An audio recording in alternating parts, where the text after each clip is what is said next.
കുട്ടികൾക്കും മുതിർന്നവർക്കും ഒരുപോലെ ഇഷ്ടപ്പെടുന്ന ഒരു ചിക്കൻ്റെ ഐറ്റമാണ് ഞാൻ ഇന്നിവിടെ കാണിക്കുന്നത്. അതിനായിട്ട് ഞാൻ എടുത്തത് ഒരു ഫുൾ കോഴിനെയാണ് കേട്ടോ.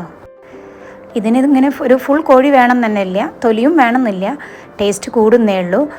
പീസ് പീസായിട്ടും നമുക്ക് ഉപയോഗിക്കാം. ആദ്യം ഞാൻ മസാലയൊക്കെ പിടിക്കാൻ വേണ്ടിയിട്ട് ഒരു ഫോർക്ക് കൊണ്ട് ഇതുപോലെ നിറയെ കോഴിയുടെ രണ്ട് ഭാഗത്തും ചെറിയ ചെറിയ ഹോൾസ് ഉണ്ടാക്കി. ഓവർ സ്പൈസി അല്ലാത്തതുകൊണ്ട് മക്കൾക്കൊക്കെ ഇത് നല്ല ഇഷ്ടമായിരിക്കും കഴിക്കാൻ. ഇനി നമുക്ക് ഈ കോഴിയിൽ പുരട്ടാനുള്ള മസാല തയ്യാറാക്കാം. അതിനൊരു ഗ്ലാസ് എടുത്ത് ഒലീവ് ഓയിൽ ചേർക്കാം. എൻ്റെ അടുത്ത് ഒലീവ് ഓയിൽ ഇല്ലാത്തതുകൊണ്ട് ഞാൻ 3 സ്പൂണ് ഓയിലാണ് ചേർത്തത്.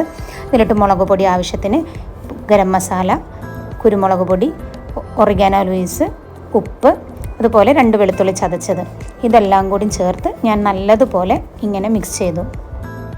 അതിനുശേഷം നമ്മുടെ കോഴിയിൽ നന്നായിട്ട് തേച്ച് പിടിപ്പിക്കുക.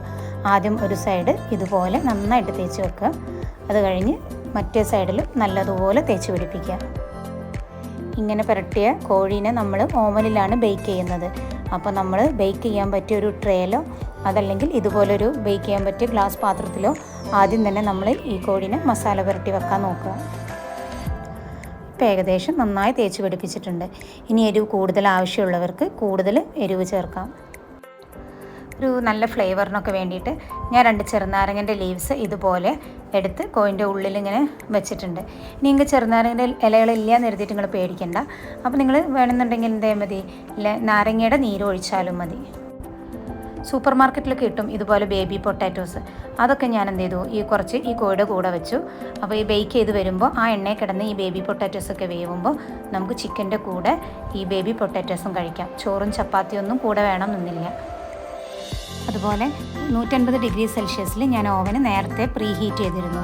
അതിലോട്ട് നമ്മൾ ഈ ചിക്കൻ വെക്കുകയാണ് ബേക്ക് ചെയ്യാൻ.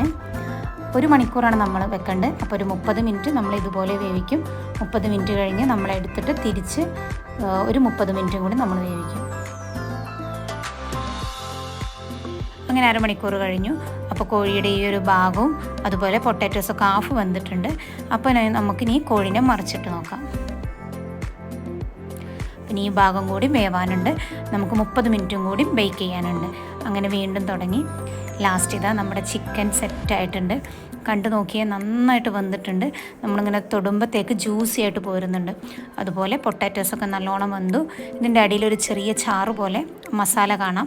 ഇതൊക്കെ വെന്ത് ഈ കോഴിയുടെ നെയ്യൊക്കെ ഉരുകി ഒഴിച്ച് മസാലയൊക്കെ അതിൽ നമുക്ക് ഈ ഉരുളക്കിഴങ്ങ് ഒപ്പിയിട്ട് കഴിക്കുകയും ചെയ്യാം. അപ്പോൾ വീഡിയോ ഇഷ്ടമായ ലൈക്ക്